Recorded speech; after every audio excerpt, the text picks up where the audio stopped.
जय हिंद दोस्तों। आज हम देखेंगे 1 जनवरी 2025 का current affair, daily current affair है। तो पहला क्वेश्चन देखते हैं। पहला क्वेश्चन है, हाल ही में किस अंतरिक्ष एजेंसी के पार्कर सोलर प्रोब ने सूर्य के सबसे करीब पहुंचने का प्रयास किया? अगर हम बात करें, ये जो पार्कर सोलर प्रोब है, ये किसके द्वारा चलाया गया मिशन है? ये किस अंतरिक्ष एजेंसी ने चलाया था? ये चलाया था नासा ने। तो नासा का जो पार्कर सोलर प्रोब है, किसी भी मानव निर्मित वस्तु की तुलना में सूर्य के सबसे अधिक निकट और अधिक तेजी से पहुंचा है। तो याद रखिएगा, जो नासा का पार्कर सोलर प्रोब है, किसी भी मानव निर्मित वस्तु की तुलना में सूर्य के अधिक निकट और अधिक तेजी से सूर्य के पास पहुंचा था। अगर हम बात करें, ये जो पार्कर सोलर प्रोब है, ये कब लॉन्च किया गया था? तो ये 2018 में लॉन्च किया गया था। और अगर हम बात करें नासा के बारे में, तो नासा का फुल फॉर्म क्या है? नासा जो है अमेरिका की अंतरिक्ष एजेंसी है, और नासा का फुल फॉर्म है national aeronautics and space administration. क्या है? नेशनल एरोनॉटिक्स एंड स्पेस और एडमिनिस्ट्रेशन, ये नासा का फुल फॉर्म है। अमेरिका की अंतरिक्ष एजेंसी है, और इसका हेडक्वार्टर कहाँ पर है? इसका हेडक्वार्टर है वाशिंगटन डीसी में। अमेरिकी की राजधानी वाशिंगटन डीसी में इसका हेडक्वार्टर है। अगर हम बात करें नासा की स्थापना की, तो नासा की स्थापना की गई थी 29 जुलाई 1958 को। और अगर हम बात करें अभी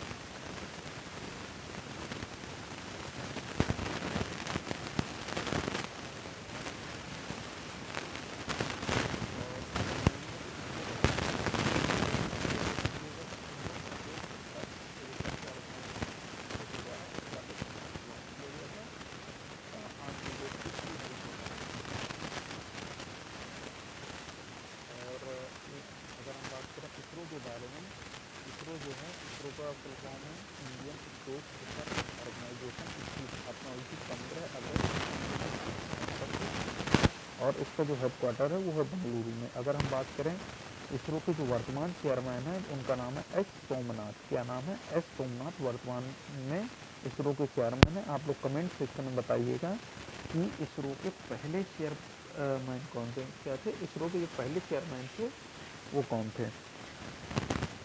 अगले प्रश्न को देखते हैं। अगला प्रश्न है, हाल ही में किस देश का मालवाहक जहाज विस्फोट के बाद भूमध्य सागर में डूब गया? तो किस देश का ये मालवाहक जहाज जो विस्फोट के बाद भूमध्य सागर में डूब गया? तो ये है रूस का। अगर हम बात करें, रूस का जो मालवाहक जहाज जो विस्फोट के बाद समुद्र में डूब गया, उसका नाम क्या था? उसका नाम था उर्सा मेजर। उर्सा मेजर नामक एक कार्गो शिप था, जिसके इंजन रूम में आग लगने के कारण वो लगभग 30 से 31 दिसंबर 2024 को क्या होता है? भूमध्य सागर में डूब जाता है। अगर हम भूमध्य सागर के बारे में बात करें, भूमध्य सागर जिसे मेडिटेरियन सी भी कहते हैं इंग्लिश में, अटलांटिक महासागर का एक सागर है, और ये यूरेशिया और अफ्रीका जो महाद्वीप है, अफ्रीका महाद्वीप और यूरेशिया के मध्य में स्थित है। और यहाँ पर नील नदी जो है, जो अफ्रीका की नील नदी है, वो भूमध्य सागर में ही गिरती है। अगर हम बात करें भूमध्य सागर के सीमावर्ती देशों को, तो भूमध्य सागर के जो सीमावर्ती देश हैं, कुल 21 देशों की सीमा जो है भूमध्य सागर से लगी है। और ये जो उर्सा मेजर नामक कार्गो शिप है, इसे याद रखिएगा, ये रूस का था, जिसके इंजन रूम में आग लग गई और विस्फोट के बाद ये भूमध्य सागर में डूब गया। अगर हम रूस के बारे में बात करें, तो रूस की राजधानी आप सभी जानते हैं मॉस्को है, और यहाँ की मुद्रा का नाम है रूबल, और वर्तमान में इसके जो क्या नाम है राष्ट्रपति हैं, वो हैं व्लादिमीर पुतिन। अगले प्रश्न पर चलते हैं। अगला प्रश्न है, हाल ही में उत्तर प्रदेश में कहाँ पूर्व प्रधानमंत्री अटल बिहारी वाजपेयी की प्रतिमा का अनावरण किया गया? तो ये जो अटल बिहारी वाजपेयी की प्रतिमा का अनावरण किया गया, ये इनके जन्म दिवस 25 दिसंबर 2024 को इस प्रतिमा का अनावरण किया गया। कहाँ पर? उत्तर प्रदेश की राजधानी लखनऊ में एक जगह है, किस घाट पर किया गया? कुड़िया घाट पर। कुड़िया घाट पर पूर्व प्रधानमंत्री अटल बिहारी वाजपेयी की प्रतिमा का अनावरण किया गया 25 दिसंबर 2024 को। इनका जन्म हुआ था, क्योंकि इनका जन्म अटल बिहारी वाजपेयी का जन्मदिन ही है इस दिन, 25 दिसंबर 1924 को इनका जन्म हुआ था। कहाँ पर? मध्य प्रदेश के ग्वालियर में। और 25 दिसंबर को भारत सरकार द्वारा सुशासन दिवस प्रतिवर्ष मनाया जाता है। इसकी शुरुआत कब से की गई थी सुशासन दिवस मनाने की? 2014 से। और इस मौके पर जब पूर्व प्रधानमंत्री अटल बिहारी वाजपेयी की प्रतिमा का अनावरण किया गया। इस अवसर पर अगर हम बात करें तो उत्तर प्रदेश के मुख्यमंत्री जो योगी आदित्यनाथ जी हैं वो उपस्थित थे और रक्षा मंत्री राजनाथ सिंह भी उपस्थित थे। अगर हम बात करें उत्तर प्रदेश की, तो उत्तर प्रदेश जो है पूरे देश में जो है भारत में 28 राज्य और 8 केंद्र शासित प्रदेश हैं, उन सभी में जनसंख्या में पहले नंबर पर है उत्तर प्रदेश। और उत्तर प्रदेश के मुख्यमंत्री तो बता ही दिया योगी आदित्यनाथ, राजधानी लखनऊ है और यहाँ की राज्यपाल है आनंदीबेन पटेल। इसके अलावा अगर हम बात करें लखनऊ में, तो लखनऊ में सिडबी का मुख्यालय है। सिडबी यानी small industries development bank of India. इसके अलावा भातखंडे संगीत संस्थान सम विश्वविद्यालय भी यहीं पर है। और CDRI यानी सेंट्रल ड्रग रिसर्च इंस्टीट्यूट यहीं पर है। भारतीय गन्ना अनुसंधान संस्थान भी यहीं पर है लखनऊ में। और भारतीय विश्व विज्ञान अनुसंधान संस्थान भी लखनऊ में है। तो एक बार देख लेते हैं लखनऊ में क्या क्या है। सिडबी का मुख्यालय, भातखंडे संगीत संस्थान सम विश्वविद्यालय, CDRI यानी सेंट्रल ड्रग रिसर्च इंस्टीट्यूट, भारतीय गन्ना अनुसंधान संस्थान और भारतीय विश्व विज्ञान अनुसंधान संस्थान उत्तर प्रदेश की राजधानी लखनऊ में स्थित हैं। अगली न्यूज पर चलते हैं। अगली न्यूज के अगले प्रश्न पर चलते हैं। अगला प्रश्न है, हाल ही में कौन भारत का पहला शून्य अपशिष्ट हवाई अड्डा बना है? अगर हम बात करें भारत के पहले शून्य अपशिष्ट हवाई अड्डे के बारे में, तो ये मध्य प्रदेश का जो है इंदौर बना है और इंदौर का एयरपोर्ट बना है। और इंदौर के एयरपोर्ट का क्या नाम है? अहिल्याबाई होलकर अंतर्राष्ट्रीय हवाई अड्डा जो है ये भारत का पहला शून्य अपशिष्ट हवाई अड्डा बना है। अगर हम बात करें मध्य प्रदेश के बारे में, तो मध्य प्रदेश की राजधानी है भोपाल और यहाँ के वर्तमान जो मुख्यमंत्री हैं वो हैं डॉक्टर मोहन यादव। डॉक्टर मोहन यादव ये जो है नवंबर 2023 से जो हैं मुख्यमंत्री हैं मध्य प्रदेश के और ये भारतीय जनता पार्टी से हैं। अगर आपसे ये पूछा जाए कि डॉक्टर मोहन यादव किस विधानसभा सीट से विधायक हैं, तो उज्जैन दक्षिण से विधायक हैं डॉक्टर मोहन यादव। अगर हम बात करें राज्यपाल की, तो राज्यपाल है मध्य प्रदेश के मंगू भाई छगन भाई पटेल। कौन है? मंगू भाई छगन भाई पटेल जो हैं मध्य प्रदेश के राज्यपाल हैं। और अगर मुख्य सचिव के बारे में पूछ लिया जाए, कभी कभी पूछ लिया जाता है, MP के मेन एग्जाम हो तो पूछ लिया जाएगा, तो अनुराग जैन जो हैं वर्तमान में मध्य प्रदेश के मुख्य सचिव हैं। और अगर चीफ जस्टिस पूछा जाए, यानी मध्य प्रदेश के जो उच्च न्यायालय है उसके चीफ जस्टिस पूछा जाए, तो वो हैं सुरेश कुमार कैथ। कौन है? सुरेश कुमार कैथ हैं और ये 23 मई 2025 तक सुरेश कुमार कैथ जी मुख्य न्यायाधीश रहेंगे। अगले प्रश्न पर चलते हैं। अगला प्रश्न है, हाल ही में भारत को हरित ये क्या हरित अब है? हरित हब होना चाहिए शायद, जहां थोड़ी सा कंफ्यूजन है, यहाँ पर शायद हरित हब होना चाहिए। तो भारत को हरित हब संरचना परियोजना के लिए एशियाई विकास बैंक ने कितने मिलियन डॉलर का कर्ज दिया? अगर हम बात करें तो 20 दिसंबर 2024 को भारत सरकार और ADB यानी एशियन डेवलपमेंट बैंक ने यानी एशियाई विकास बैंक ने जलवायु प्रतिबद्धताओं के अनुरूप हरित और संपोषित बुनियादी ढांचा परियोजनाओं के हेतु, यहाँ पर ढांचा होगा हरित संरचना परियोजना मान लीजिए, या फिर हरित और संपोषित बुनियादी ढांचा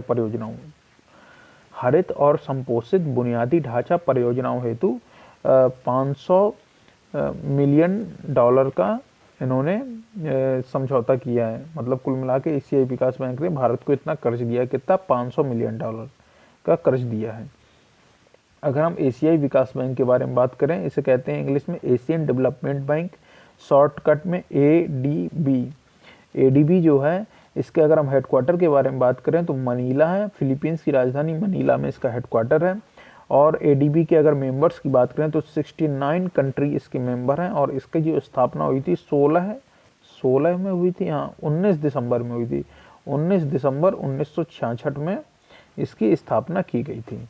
अगर हम बात करें एशियाई विकास बैंक के अध्यक्ष के बारे में तो वो हैं मासात्सुगु अस्कावा और ये जापान के रहने वाले हैं। अगली प्रश्न पर चलते हैं। अगला प्रश्न है, हाल ही में प्रधानमंत्री मोदी ने कहाँ केन बेतवा नदी लिंक परियोजना की आधारशिला रखी है? तो प्रधानमंत्री मोदी जी ने 25 दिसंबर 2024 सुशासन दिवस के अवसर पर मध्य प्रदेश के खजुराहो में केन बेतवा नदी लिंक परियोजना की नींव रखी। अगर हम बात करें जो केन बेतवा नदी लिंक परियोजना ये किस लिए है? ये जो उत्तर प्रदेश और मध्य प्रदेश का जो बुंदेलखंड एरिया है उसमें जो है उसके जल संकट को समाप्त करने के लिए इस परियोजना को शुरू किया गया है। इसमें दो नदियों का, इस परियोजना में दो नदियां केन और बेतवा नदी का इस्तेमाल किया जाएगा। और इसके तहत, इस केन बेतवा नदी लिंक परियोजना के तहत एक दौधन नामक बांध बनाया जाएगा। दौधन नामक बांध जो बनाया जाएगा ये केन नदी पर बनाया जाएगा। और किस जगह पर बनाया जाएगा? पन्ना टाइगर रिजर्व। पन्ना जो टाइगर रिजर्व है उसमें केन नदी पर इस बांध को बनाया जाएगा। और अगर हम दौधन बांध के बारे में बात करें तो 77 मीटर जो है ऊंचा रहेगा और 2.13 किलोमीटर ये लंबा रहेगा। और ये जो दौधन बांध है इसके अतिरिक्त पानी को 221 किलोमीटर की लंबी लिंक नहर के माध्यम से बेतवा नदी में पहुंचाया जाएगा। इसे याद रखिएगा। तो याद रखिएगा दौधन बांध की ऊंचाई है 77 मीटर, लंबाई 2.13 किलोमीटर और जिस लिंक नहर के माध्यम से इसके अतिरिक्त पानी को बेतवा नदी में पहुंचाया जाएगा वो रहेगी 221 किलोमीटर लंबी नहर रहेगी। अगर हम बात करें तो ये इस बांध से 103 मेगावाट जल विद्युत और 27 मेगावाट सौर ऊर्जा उत्पादित होगी तथा इससे 10.62 लाख हेक्टेयर की भूमि की सिंचाई होगी और 65 लाख लोगों को पेयजल उपलब्ध कराया जाएगा। अगर हम लागत की बात करें इस परियोजना की, केन बेतवा नदी लिंक परियोजना की, तो 44,605 करोड़ रुपए इस परियोजना की लागत है। और उत्तर प्रदेश के इससे 4 जिले, कौन से 4 जिले?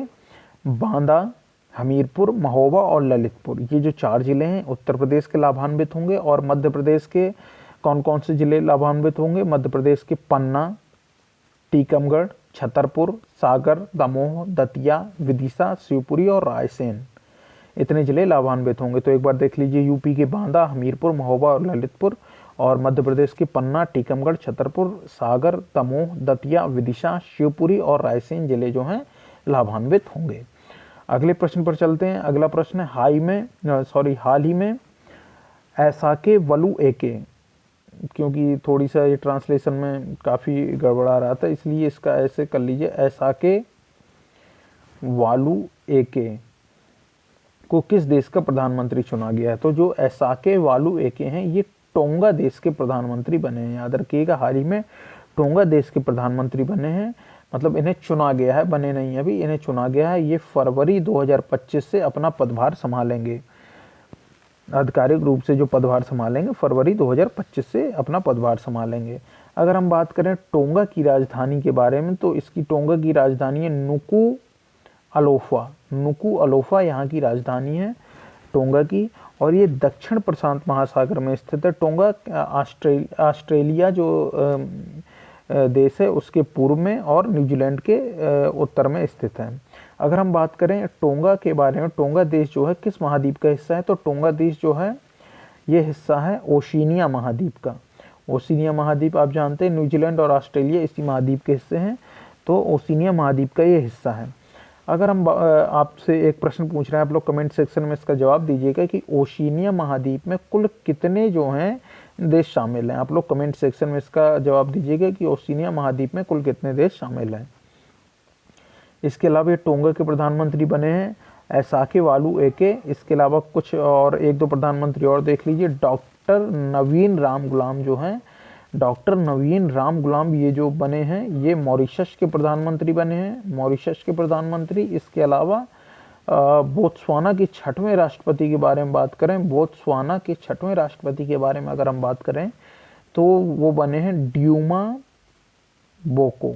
ड्यूमा बोको जो है ये राष्ट्रपति बने हैं बोत्सवाना के। अगले प्रश्न पर चलते हैं। अगला प्रश्न है, हाल ही में जारी आईसीसी टेस्ट बॉलर रैंकिंग में कौन प्रथम स्थान पर रहा है? तो आप जानते हैं आईसीसी के हाल ही में टेस्ट बॉलर रैंकिंग जारी की गई, जिसमें 907 रेटिंग अंकों के साथ भारत के जो तेज गेंदबाज हैं जसप्रीत बुमराह ये सीट्स पर रहे हैं। अगले प्रश्न पर चलते हैं। अगला प्रश्न है, हाल ही में सुशासन दिवस कब मनाया गया? तो हमने आपको पहले ही बताया सुशासन दिवस कब मनाया जाता है, 25 दिसंबर को मनाया जाता है।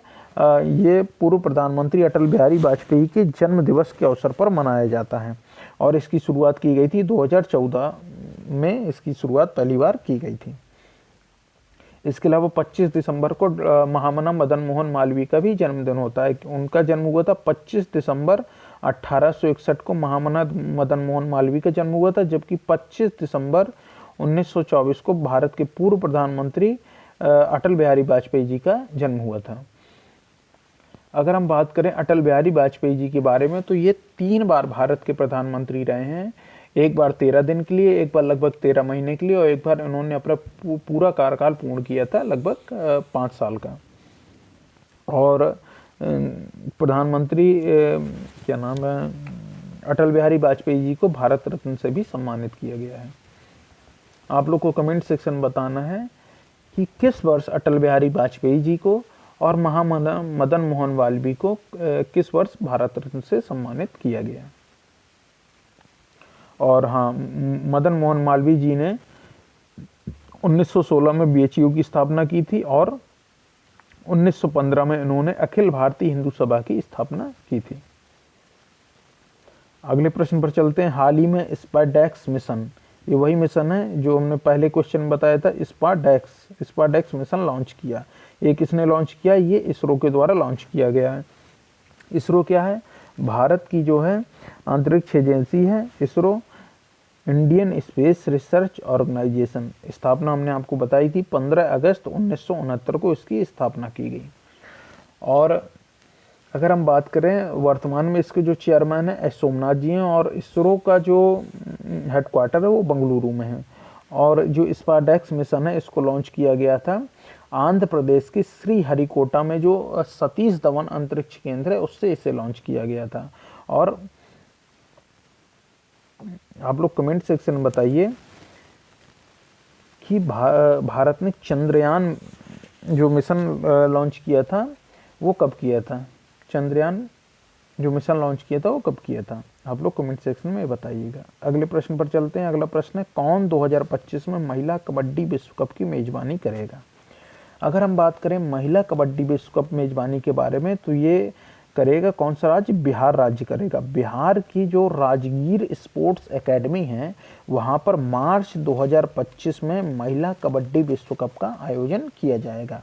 अगर हम बात करें इससे पहले भी बिहार एक बार महिला कबड्डी विश्व कप की मेजबानी कर चुका है। वो किस वर्ष की थी? 2012 में पटना के पाटलिपुत्र स्पोर्ट कॉम्प्लेक्स में। पटना के जो पाटलिपुत्र स्पोर्ट कॉम्प्लेक्स है उसमें बिहार राज्य ने 2012 में महिला कबड्डी विश्व कप का आयोजन किया था।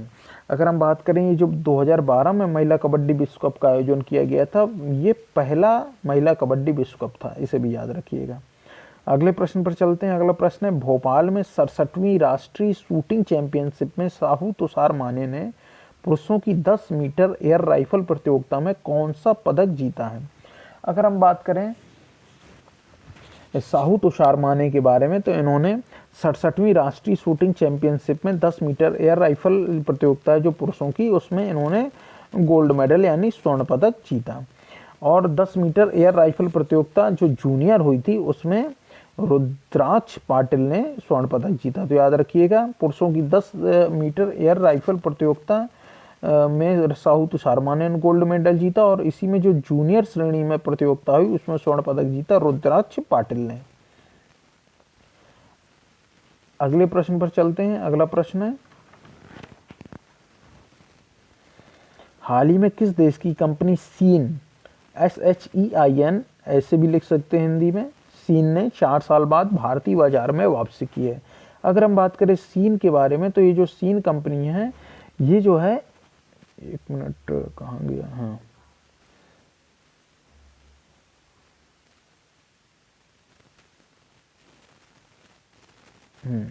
ये जो सीन कंपनी है, ये सीन कंपनी है किसकी, सीन कंपनी है चाइना की। तो चीन की जो सीन कंपनी है, इसने 4 साल बाद भारतीय बाजार में वापसी की है। ये सीन क्या है, ये एक फैशन ब्रांड है। फैशन ब्रांड सीन ने रिलायंस रिटेल के साथ मिलकर 4 साल बाद भारतीय बाजार में वापसी की है। रिलायंस रिटेल का जो आपने नाम सुना होगा, आजियो जो प्लेटफॉर्म है, उसके साथ मिलकर सीन ने भारतीय बाजार में वापसी की है। अगले प्रश्न पर चलते हैं और आज का ये लास्ट क्वेश्चन है। तो IIT मद्रास में हाल ही में IIT ने नेक्स्ट जेन एमोल्ड डिस्प्ले के साथ हाल ही में किस IIT ने होगा, यहाँ पर किस IIT ने नेक्स्ट जेन अनुसंधान केंद्र शुरू किया है। तो कौन सी IIT है, IIT मद्रास ने जो है एमोल्ड डिस्प्ले विकास के लिए अनुसंधान केंद्र शुरू किया है। अगर हम बात करें, एमोल्ड जो डिस्प्ले है, ये टैबलेट में यूज होता है, स्मार्टफोन, घड़ियों इत्यादियों में एमोल्ड डिस्प्ले जो है उसका इस्तेमाल किया जाता है। और अगर हम बात करें 1 जनवरी को कौन सा दिवस मनाया जाता है, ये हम बताना भूल गए आपको शुरुआत में। तो 1 जनवरी को मनाया जाता है ग्लोबल फैमिली डे, यानी वैश्विक परिवार दिवस। तो दोस्तों, अगर आपको हमारे वीडियो पसंद आए तो इस वीडियो को लाइक करिए, कमेंट करिए, शेयर करिए और ज़्यादा से ज़्यादा लोगों तक हमारे इस वीडियो को पहुंचाइए। तो अब हम आपसे नेक्स्ट वीडियो मिलते हैं। जय हिंद, जय भारत।